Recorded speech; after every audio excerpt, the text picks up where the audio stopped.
Episode 3. Luffy arrives and starts to try to untie Zoro, but ends up having difficulty untying the ropes.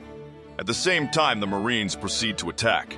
At the last moment, Luffy returns the katana to Zoro, who uses them to free himself and repel the Marines' attacks. He agrees to join Luffy's crew should he survive, but states he would join on one condition, and that he is free to pursue his goal of being the world's greatest swordsman. Luffy agrees to Zoro and proceeds to attack the Marines. Despite being clearly overpowered by Luffy's devil fruit power and Zoro's three-sword style, Morgan orders his men to continue their attack. Luffy then sprints towards Morgan and proceeds to attack, making himself join the battle, with his right hand being replaced by an axe blade. Despite Luffy overpowering Morgan, Helmeppo holds Koby hostage, threatening to shoot him. Koby bravely tells Luffy not to stop fighting, even in his grave circumstance. Meanwhile, as Luffy is distracted, Morgan attempts to attack him from behind. Luffy punches Helmeppo in the face and Zoro stops Morgan's attack and cuts him down, preventing him from harming Luffy. The Marines, who are aware of Morgan's numerous abuses of power, decide not to continue the battle, instead dishonorably discharging and arresting their own captain. Meanwhile, a girl searches the Marine base for a map of the Grand Line. She discovers that the map had been stolen by another pirate, Buggy. She sets sail to confront Buggy and retrieve his map. Luffy, Zoro, and Koby go to a restaurant to celebrate their victory. Zoro asks about the rest of Luffy's pirate crew and his ship. To his surprise, Luffy says it's just himself and Zoro with a dinghy as a ship for now, but intends to have a big pirate ship with a few crew members.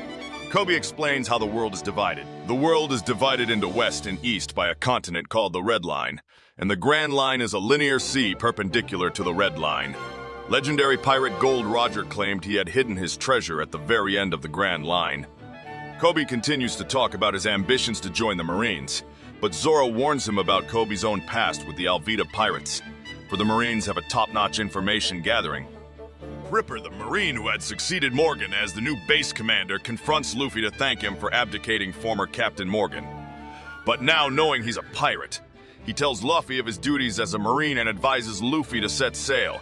Out of respect for what Luffy and Zoro have done, he will not report them to headquarters. Luffy and Zoro agree to leave, and while they were leaving, Koby was in conflict on what he should do.